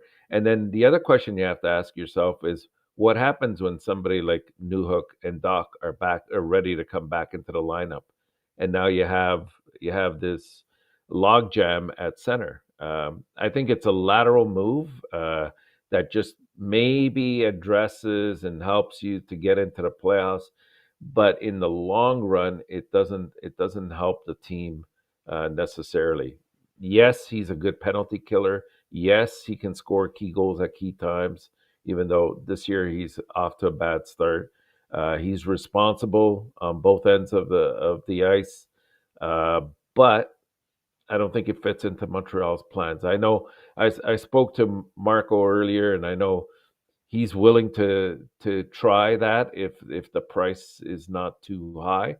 But I sort of sit back and say, I don't know. I don't know if you can return to your original site and really have an impact. I think it's more of a lateral move for Montreal, and that's not what they need. They need improvement. Yeah, a lot of comments there. I don't see King sacrifice the debt on this. Kirill would cost too much money for Randy. And he left Montreal over 500,000. want to leave, Yeah. don't bring him back. But no, on the no, except face-off is not what we used to be. Like Kings are not bad. He's handled for a 12-point season. We should never have let him go. That was on Berge, but we also should not have let Armia or Devarak go for nothing. For that one, Dano would be useful. Market as a third center, but expensive Yeah. at $5.5 million per year, and that's Exactly. 6.5 Exactly. Exactly. on that one. I agree with that. Yeah. What do you think, Coach? Mr. Natal, we're going to move on. I did an exercise because I talked about him yesterday. You go roster, Mr. Natal. Yes. And with no comments, I'm going to give you a little bit more what he did since he's a GM. I'm not going to go deep on the trade one by one. What I'm going to do, I'm going to go to you with the players, Montreal Canadiens, not this one. I apologize. We're going to get there. There we go. Part He two. traded Mr. Natal for Kirby Doc, Alex Nehuk, Carrier, Laine, Tessier, Veleno, Budzik, and Dobson. This is the 4 years with the Montreal Canadiens. Now, what happened with the team after that, Mr. Enortap? And I'm going to come back to give you that name. Here we go, guys. He traded Lekonen, Romanov, Mayu, Toffoli, Chariot, Kovacevic, Monahan, Armia, Devorak, third-round pick, Allen, Drouin, Edmondson, Harvis, Hoffman, Alanen, Primo, RHP, Dadonov, Kuryanov, Eneman, Pesada, 2 first-round pick, Pearson, White, and I forget Petrie, this Smith on that trade. And you have a couple of money like on Nick Bonino, everything like that. That said, you have right now all the trade, 99% of him, and you have the roster with the Montreal Canadiens right now. They are coming from him. Now, he drafts Zharovsky, Demidov. I don't think this is like difficult. I think, Mark, you can be sit at the table. You're going to get those names. It's no big deal. He drafts Lane Hudson. I understand that part over there, right? But the rest of the team are coming for the draft pick of the Montreal Canadiens before him, or is coming for the trade execute before him. The rest, so he have right now 1, 2, 3, 4, 5, 6, 7, 8 players trade on his team, plus the draft pick of Zharovsky, Demidov, Lane Hudson. That's 3. That's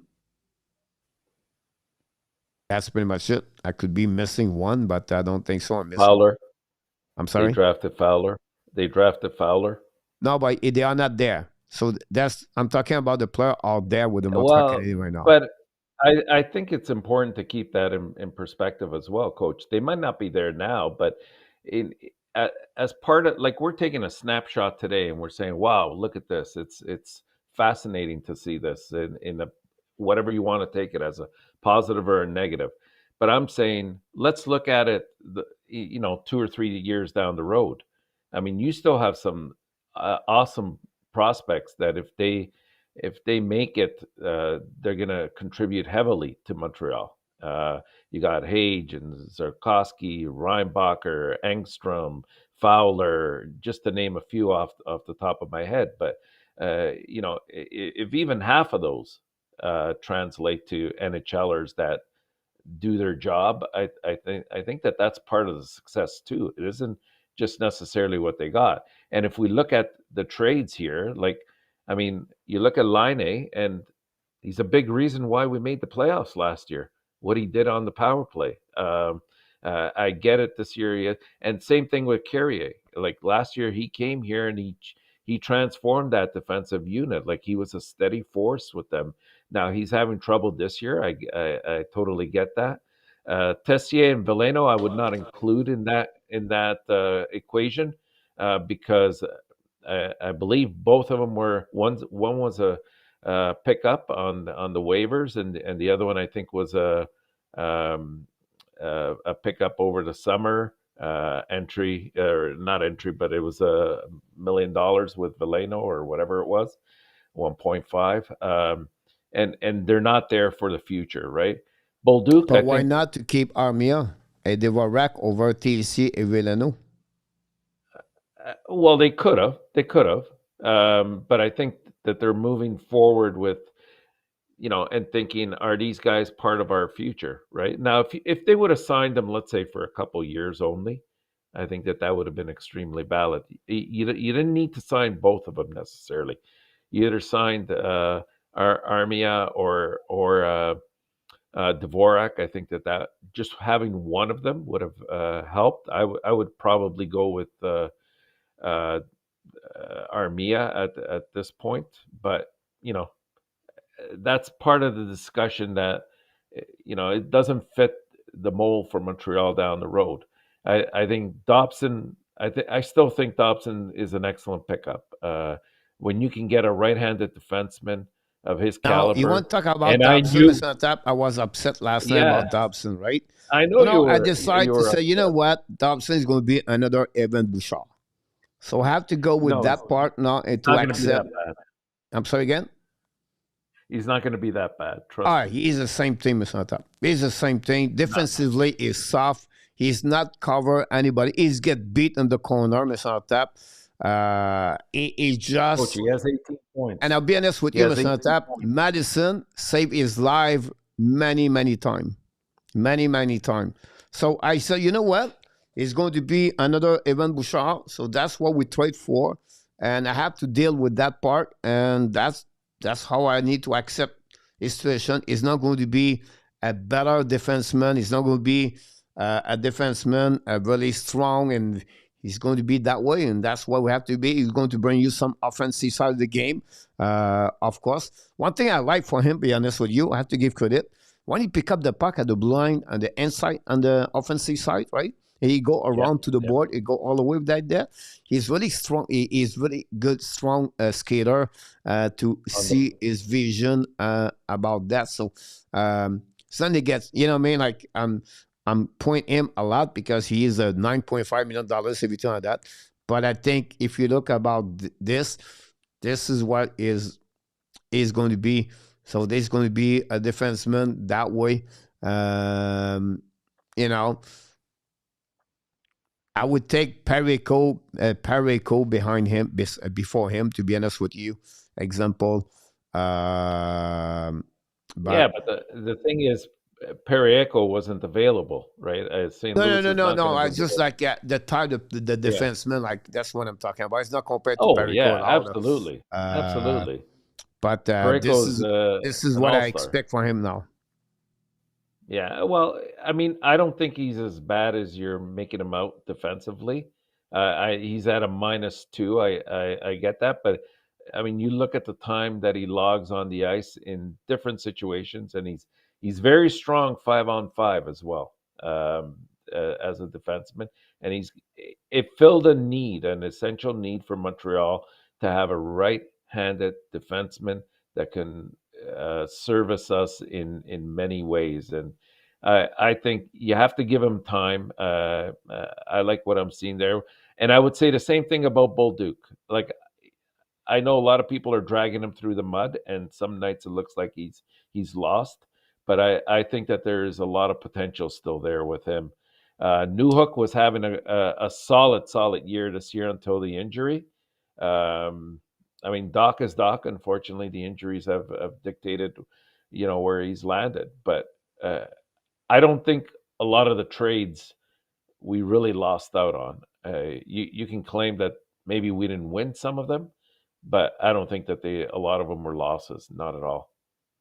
Um, And just to end, and the Hugo has also created a lot of cap space, so that now that the young part of the team is coming along just fine, they can augment it with the proper players that can come into the fold either through free agency or trades. but the reason I compared Dobson to Bouchard because he have a similar players. They are both offensive players. They are two great skaters.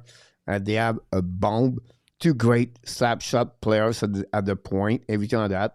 But on the defensive, like Pierre said yesterday, on the stat cut, guys, pay attention on this one, guy. I will give you 5 examples last night. Dobson got cut in the corner. Lose battle, gave the puck again 2 times a turnover there, and then in the corner he gave 2 times the puck to opponent team, losing battle right there. Now you say, okay, only 5 times. I understand that, but here's the $9.5 million. He's the best defenseman for the Montreal Canadiens. He's supposed to be excellent on the both sides of the game. But unfortunately, we have to realize he's not excellent on the defensive side of the game.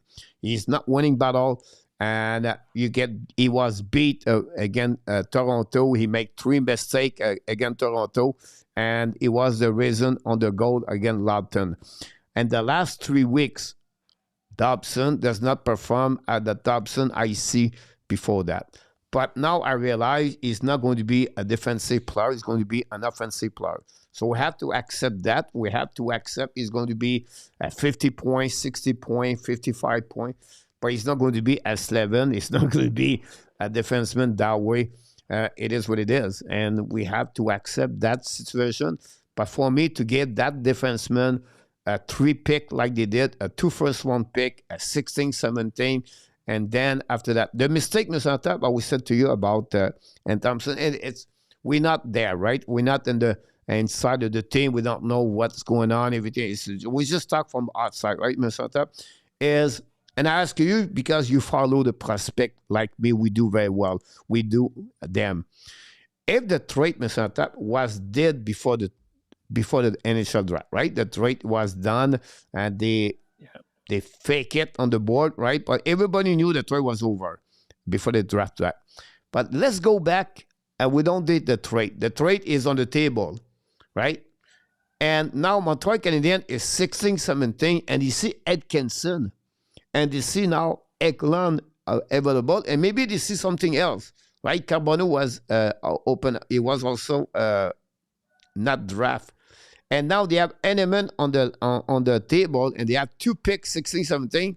And now they said, do you think they will make the trade anyway? Or do you think they will wait? Because now they said, wait a minute, we get now Eklund, we get Edchinson, and we get now. Because those players, Mr. Tap, are original expert, not us, but most people, they was going to be 12, 11, 10, and maybe 8 before that. They have surprised that Kendall get out before that. They have another kid from Detroit, I think he was out before that. But that said, do you think they would trade? Do you think it's not too much to give the Dobson? Anderson Dobson fix a problem. Imagine we don't have him right now, right defenseman. Understand that. Big problem. But I think for me, it's a lot of money. And understand the guy yesterday, I don't know, no one, whatever it is, or one, whatever it is, said it's too early. It's not about it's a bad trade. Yeah. My point of view is how I see now Thompson in my evaluation in my head. That's what I need to understand that. That's my point of view yesterday. Yeah, I understand what you're saying, Coach, but as your roosters in the background are yelling, I think they're disagreeing with you. I can hear them. But, you know, I would still have made that trade. You know, 7 out of 7 days. I think that, you know, I was saying it during the year. If this guy ever became available, it was something that Montreal should definitely consider. And I think he became expendable, obviously, because the Islanders knew that they were going to be picking up Schaefer, and that would fill in their void with that. So they took advantage of that situation. No, he's not. I mean, he's come to us as advertised. He's not the strongest defensively, but he is responsible in other ways, and he's going to add to your offense, which is, I think, essential down the road. And, you know, even if he were to drop, like if let's say, you know, something great happens and Ryan Bacher becomes a number 1 pairing, which I don't think, but and he falls down to your number 2, like that's fantastic. It allows defensemen like Hudson to play on the proper side.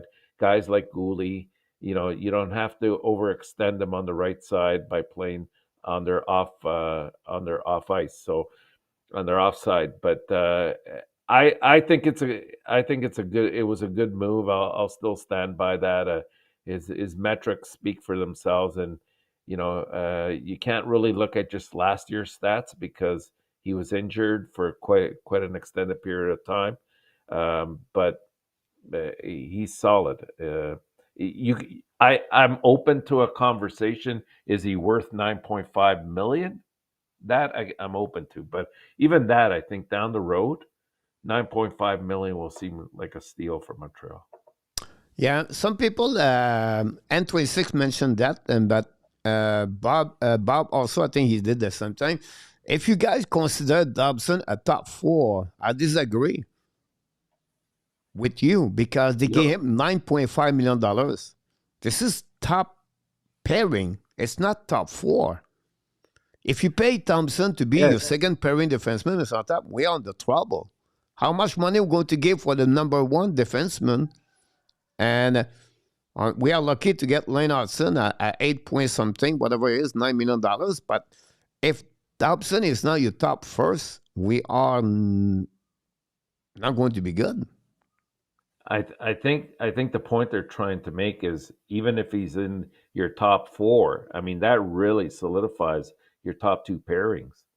Like if worst case scenario and he's a second pairing defenseman, yeah, it's a lot of money. I'll agree with you there, but I think it just bodes well for the team and their defensive players that they have. Mark said, I would still rather Dobson be paired with Madison at the end of the game instead of Carrier, which Martin St. Louis unfortunately did. Dobson is a top second defenseman. Man is considered for the Olympic team for a reason. Is not only for his offense. That's my point behind that. PLW, he's a top second. And that's why I disagree. People say he's a top four. I don't think so. He's a top two right there. And Tampa just knocked the door, but did not get the puck in. That's one now. Thompson is a top second. Is considered for the Olympic team for a reason. Is not only for his offense. I disagree with you guys. If you consider Thompson a good defenseman on his defense, I disagree. Super chat. Super chat, Mr. Tap. We got 20 scored a goal at the night. Oh my God!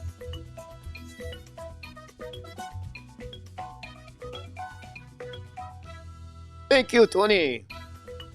Rivers.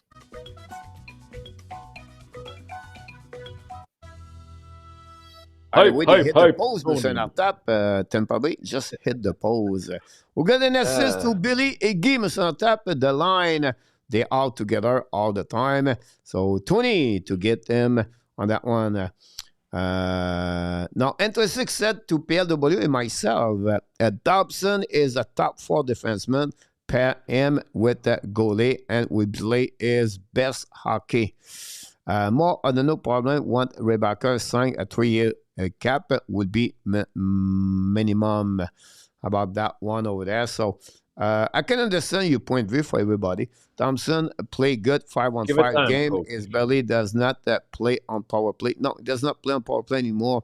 We have Lane Hudson. I'm going to get, guys, more attention for Dobson on the defensive side now because you're telling me everybody is a good defenseman. So I'm going to pay attention to this.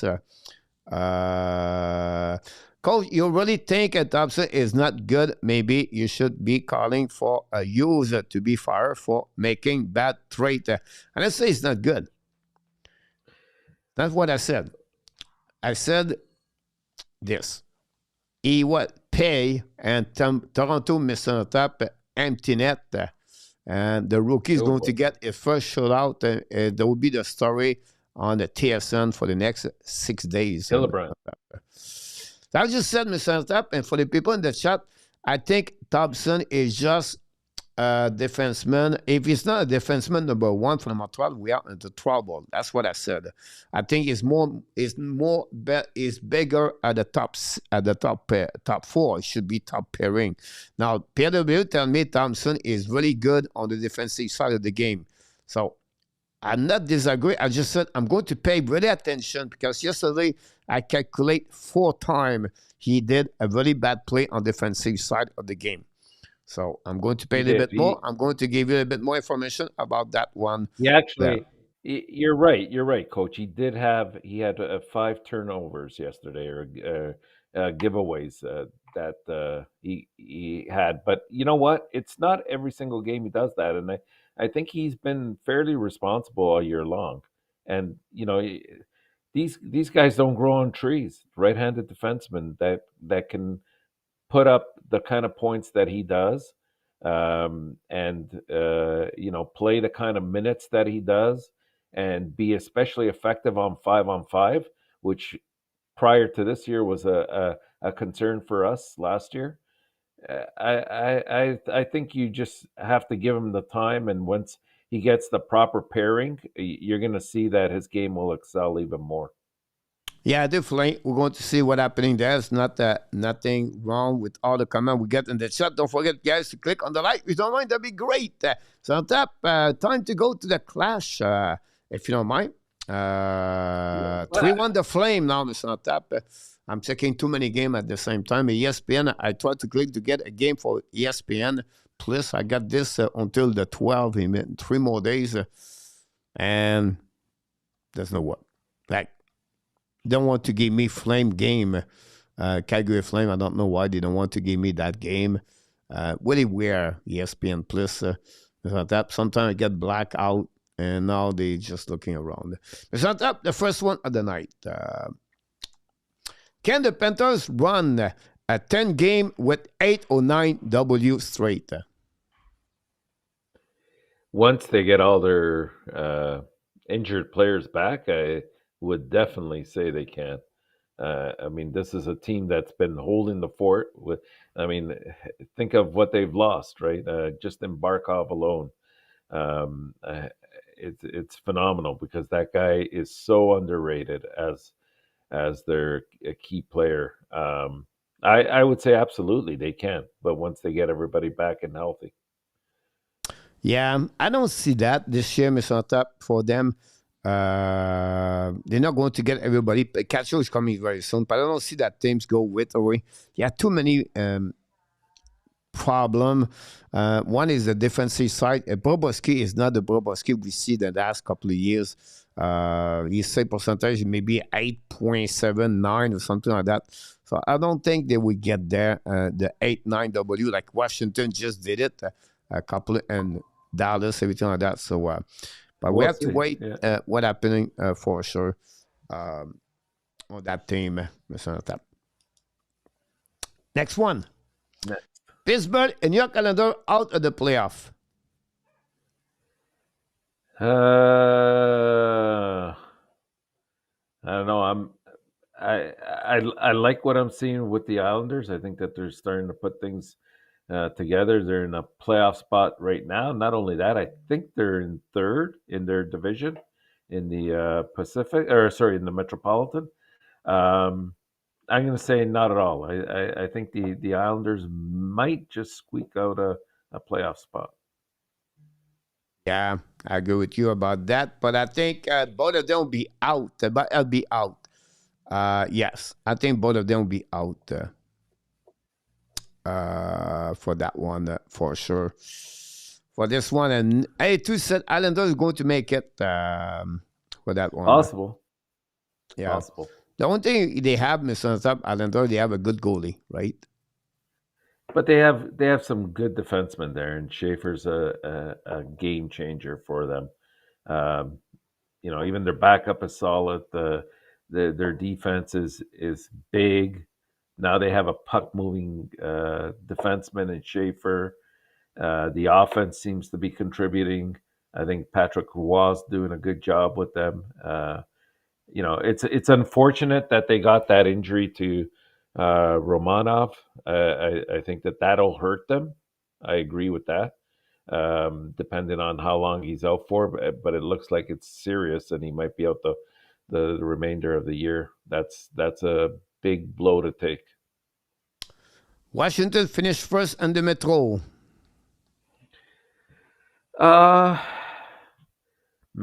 Carolina hasn't had a great week, and they fell down a little bit. But you know what? Washington, I got to admit, I thought that they would drop, and point-wise they have, but somehow they've they've managed to squirm their way back up into first place in the Metro.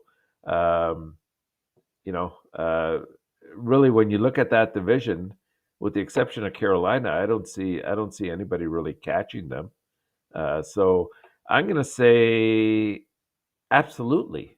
I think that they have everything going right now, and they can hang on. Yeah, Carolina was missing a lot. Slavin, that's a one big problem Yeah, there, and Anderson never been the same way. Uh, et to ask a question, Mr. Tap, Coach, if you were named head coach of the Montreal Canadiens, what would be your first change you make? That's a good question, by the way. you'd ask them to be more physical. I would say to you, the first thing I would change is the system, the defensive system, Mr. Tap. Yeah, yeah. I would change right away there. That would be my first question. That's a good question, by the way. I would go that way. But that one, like people, too many other team and the East who are also claim we are not keeping up. Only one time advance, second round, regular success, playoff failure. We There you are, go. Tony. We are.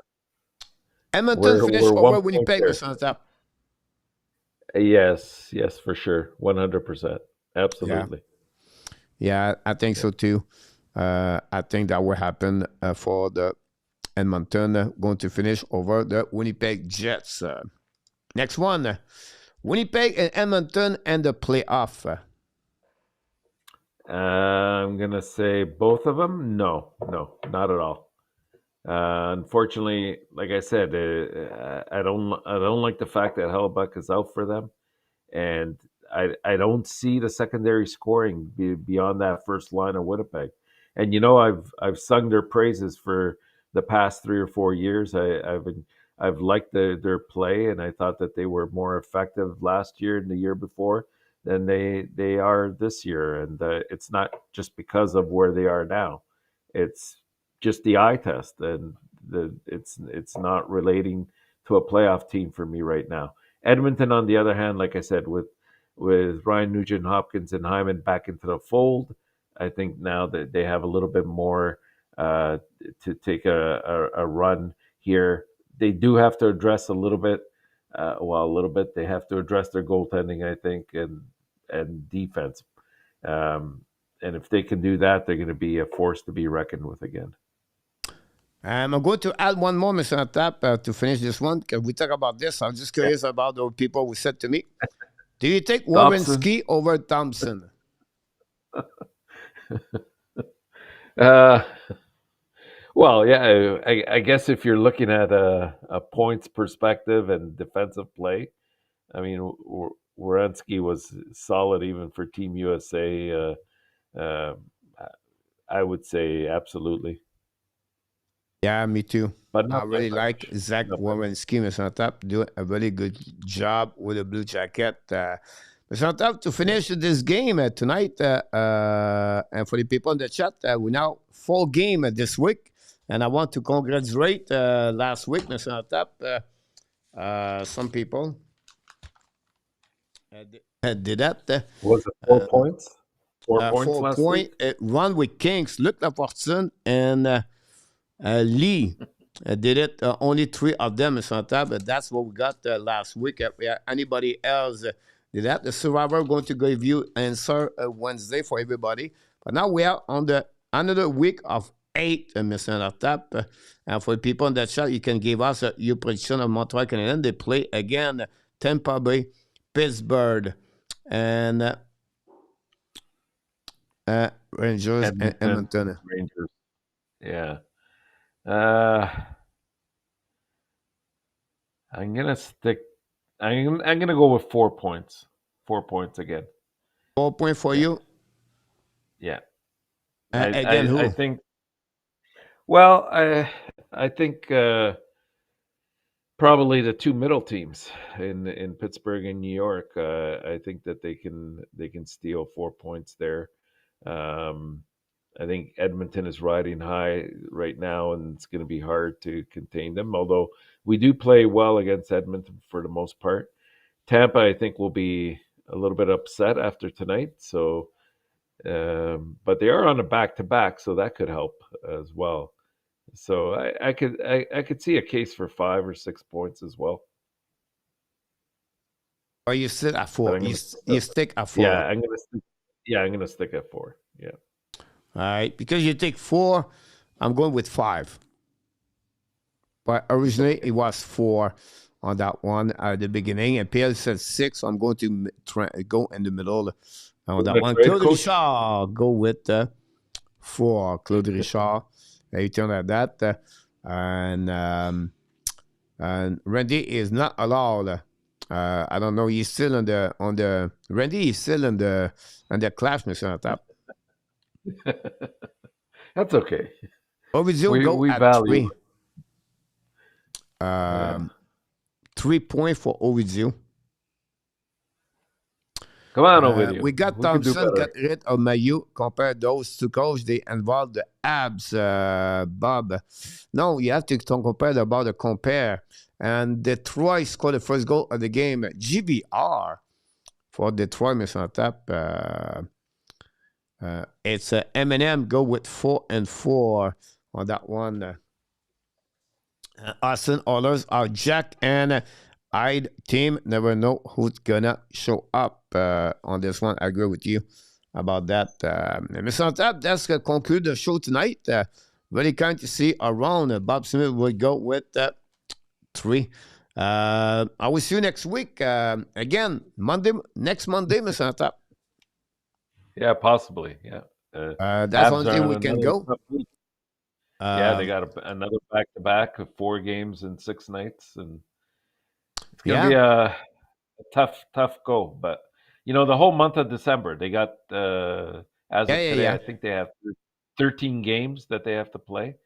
Like if they could just sort of swim through this and go, I'd say 7 and 6. I think that'll bode well for them down the road.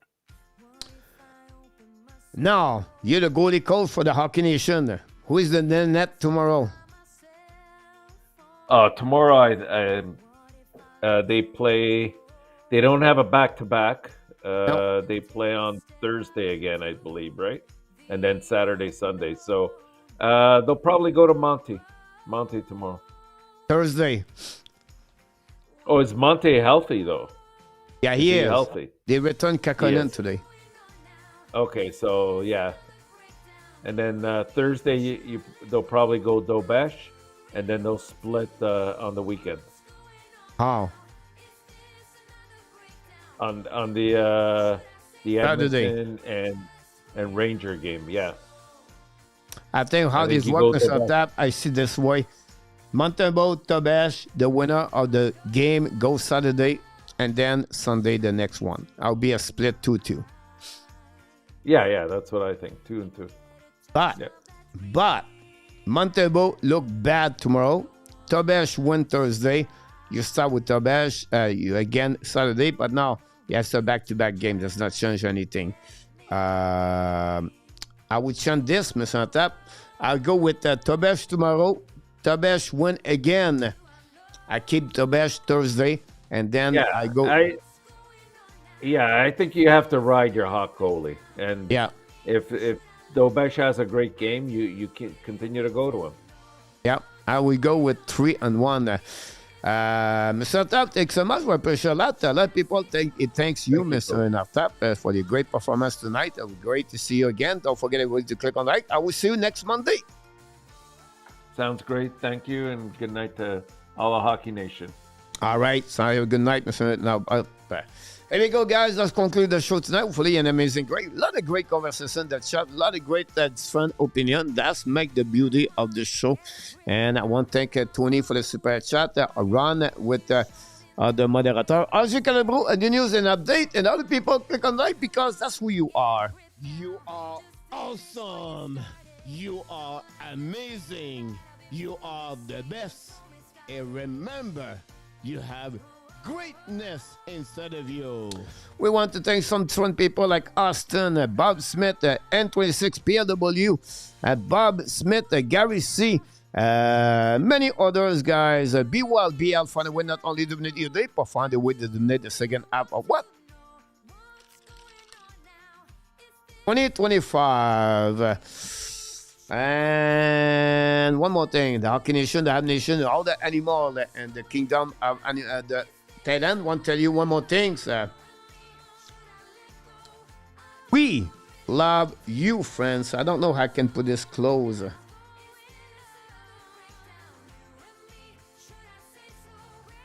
And they are ready for me to get food. Have a good night, Randy.